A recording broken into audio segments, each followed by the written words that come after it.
If you're having trouble with lifting, I totally get it. It's very frustrating. Let me show you some tips to avoid the dreaded lift. I'm so lucky to have a guest with me today. Steve has been doing his nails, and he had a great question for me because he's experiencing lifting, which I'm sure you are experiencing, and I have experienced. Everybody has experienced it. So in the video we just did, we attacked it and figured out why it's lifting, and it came down to preparation.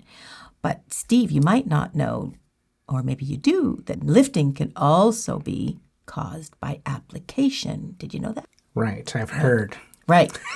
So in the first video, if you haven't watched it, check it out. We filed up all his nails, and what we discovered was we think it was more of the preparation.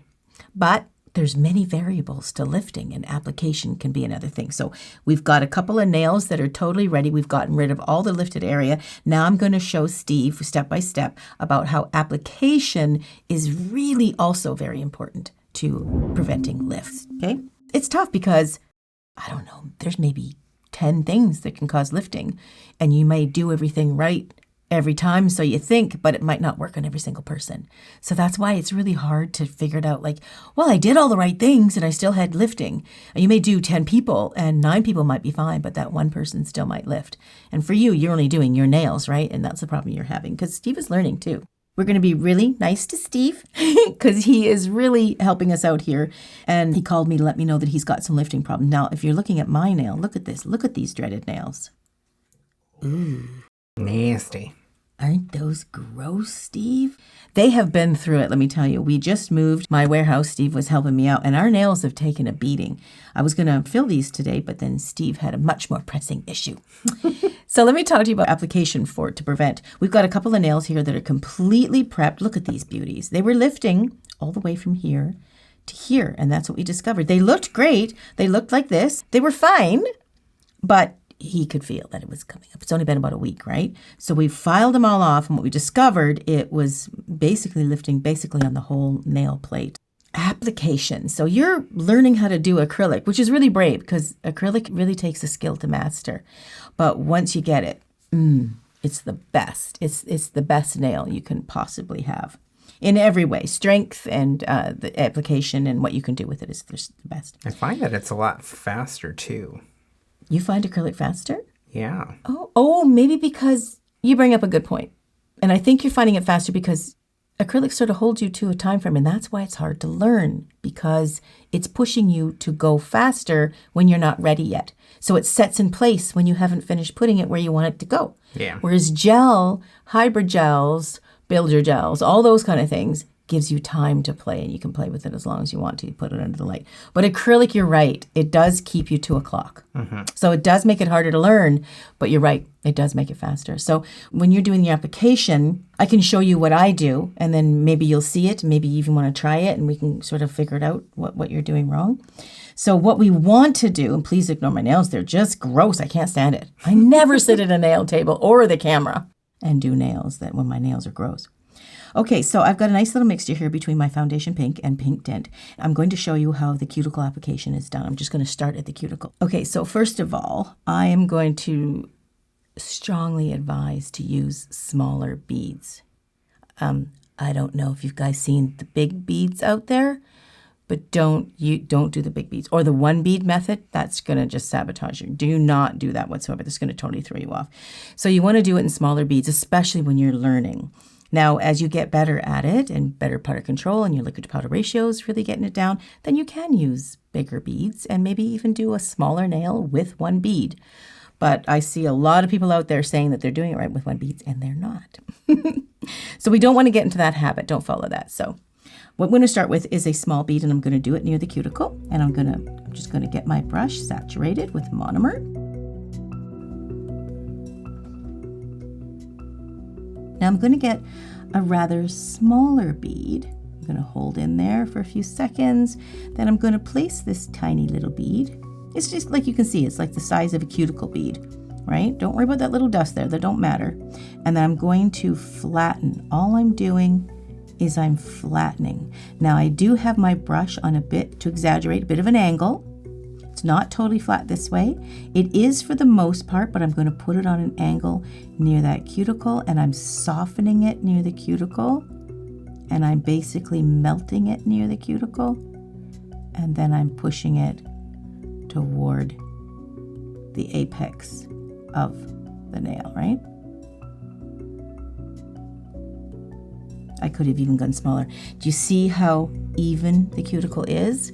But we have cuticle separation. I want you to really, really understand it's crucially important. If this is the cuticle, the proximal nail fold, right? If you've got this little edge, that's right here, the proximal nail fold. We don't want to put the product up to it like that. We want to bring the product into it like this. So you have a little tiny, tiny, tiny, tiny separation as the cuticle separation that we want. We don't want a huge gap, and we don't want it to be touching, but we just want a fine little hairline in there. I don't know if you can see that, but that's what we have. Yeah? Perfect. Yeah, right. And that's just years of experience. That takes a while to get there, right? Right. I didn't do it in one bead, of course. Look at it. It's not even done, right? It looks horrid.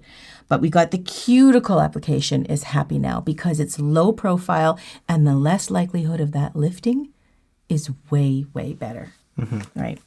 So then I'm going to do my little apex bead. And that can be a bigger bead depending on the nail that you're trying to fill. And I'm going to put that guy right there. Now see, some people might say that's too powdery and stuff. No, it's not. The bead's not moving. It's not running. That's what I want. I'm going to see how I'm flattening. I flatten it right over to the side. I'm catching the sides of the nail, so make sure it's nice and strong. And then I'm going to angle it out to the free edge. So, question for you. I feel like you have a lot more time to move that bead than I normally do. What does that mean? That might mean that you have too much powder and not enough monomer. So let's check that out. Now don't do it on your hand. Okay. Here's the tip. Here's your brush. I buffed this nail a little bit so you can see it a little bit better. So just create a bead that you think might work or what you did, and we'll see. Okay, the pressure is on. It is. Everybody's watching. If I don't get it right, you're going to whip me through the streets? Yes. Right after dinner. Well, that's a very happy little bead. Okay.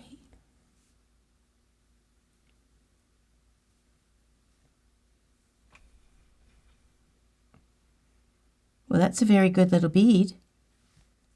Is that normally what you do? No. Oh. I think that was really lucky. Okay. Yeah. We'll do it again. Okay. Let's see if you can mess up. Let's see.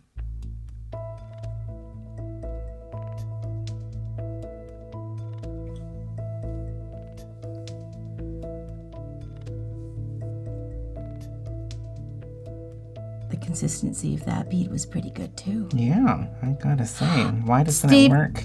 Are you wearing your glasses at home, and do you have proper lighting? I'm not wearing my glasses when I do this at home.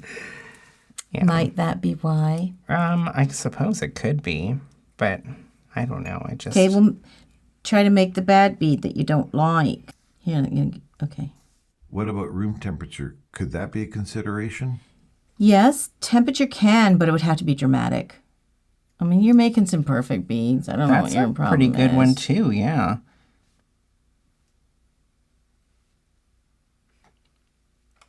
I just need the added pressure at home, I guess. Maybe that's what it is. Yeah. But normally, I don't know, I guess they do seem a little bit more powdery. But yeah, I find that I can still move that. Right. That would be dry. So what you were having the problem, because I noticed they were, because before when you were trying, you were actually doing a little bit better.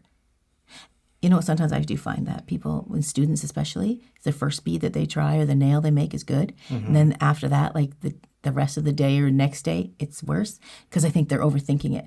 Yeah, I don't know if you can maybe notice on there, but there are some like slight discolorations in like the pink. And it's because like when I'm putting my beads on, they like don't meld together kind of. Okay. So like you can see It almost looks like a separation, but there's Right. not.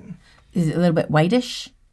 Yeah, it's a lighter color. I think what's happening is your bead is too dry, because if the powder gets caught, it can get caught underneath, and then the proper consistency goes over top, and it traps that powder, and it stays kind of white. Oh, yeah, that's definitely Okay, what I happens. think that's what's happening. Let me see if I can simulate that. Okay, I think this is what's happening.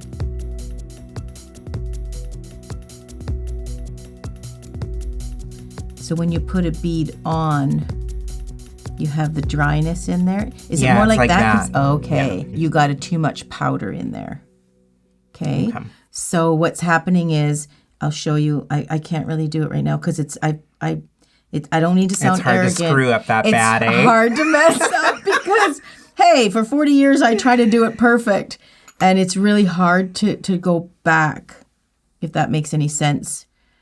Not to say that I don't screw up. I'm just saying that it's hard to do it on purpose. So here, if there's a powderiness in here, and then if you're patting it and you go over top of it, it sometimes traps that little powder inside there, and then you get it underneath, and then it goes chalky. Okay. I think that's what you're experiencing, which would come from too much powder or not enough liquid in your brush. Does that make sense? Yeah. I think that's what's going on. Okay, so, because those beads you did, if you could do those beads at home, Right? you're going to be happy. And when you go for beads, do you go for normal size beads, or are you trying to get those big ones? No, I'm doing like 10 beads a nail.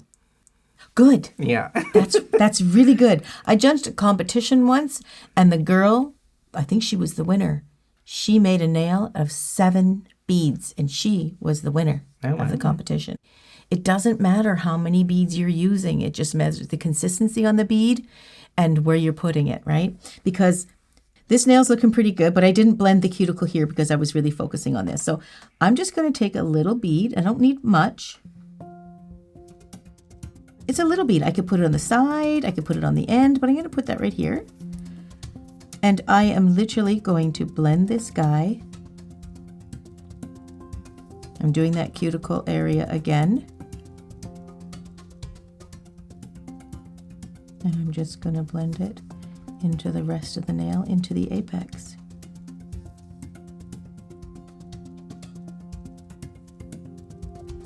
You can do cuticle beads a little bit softer than the rest of the beads, right? Like whenever I do free edge beads, sometimes I do them on the drier side. And like, especially if I want to fill the side out or something, I can actually widen it without using a form. And every time I tap onto the paper towel, I'm releasing monomer that I'm getting from the bead. Whenever I go back and touch a bead, I'm gathering more monomer on my brush. I don't want that. I want to work with a dry brush. Okay. That is the ticket. So when you create a bead and you put it on wherever, like I'm going to do the cuticle one here, watch this. Now the paper towel plays a huge, huge part. It doesn't seem like it, but it's really important. So I'm going to go in, I'm going to get a bead. I'm going to gather a nice one for my cuticle. I'm not going to be too dry. I'm not going to be too wet on that at all. I'm immediately release, and then I'm going back. I'm softening that cuticle. Release on the paper towel. I'm softening that cuticle. Released again on the paper towel. See how I'm just sort of moving it up? And I'm just always tapping into the side, and I'm melting the product into the cuticle and into the side, all while not touching the skin around the area at all. Now, it's not a one bead. I didn't cover the whole nail. The apex is going to be terrible, but that's not the angle I was going for. I'm simply just doing the cuticle, and it looks perfect. All this needs now is an apex bead, and that apex bead is going to be a little bit drier. See how he's just sitting there? Mm-hmm. Yeah, so I'm going to just blend this guy. I take it right out to the sides.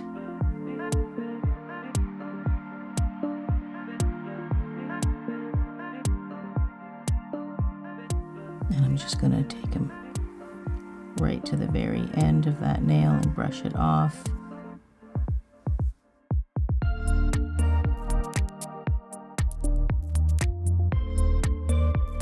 Every time my brush leaves the nail, I'm dabbing it off onto the paper towel.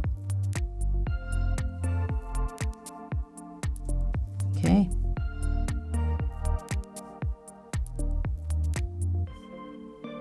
Okay, does that help understand a little bit more in the product control and the ratio? Definitely. Yeah. When I do it, they don't look like that. Like it looks Right. nice and smooth. Like Right. almost you don't even need to do anything to Yeah, it. and as you get better, that's what happens. So when you're first learning, you're putting it on and you're filing a lot more off and you're shaping a lot more. But then as you get better at it, you put the right amount on and you take way less off. You know, every time you put less and less and less of what you don't need on there, right? So that's the cuticle beads. Nice. Yeah. Under pressure, you do pretty good. On your own with no glasses and no light, they're too thick. Guess and they're so, lifting. And maybe that's, getting back to the video we just did, maybe that's also why when you're buffing and prepping the natural nail, you're not seeing it good enough. And it's not actually buffed enough or etched enough because you can't see that it's not buffed and etched enough. Well, Lighting and glasses are very important when you're making nails at home. Don't forget those. Don't forget those, Steve. That's great, Steve. We learned a lot today. Thank you so much. And it was really helpful for them too. my Thank you. pleasure.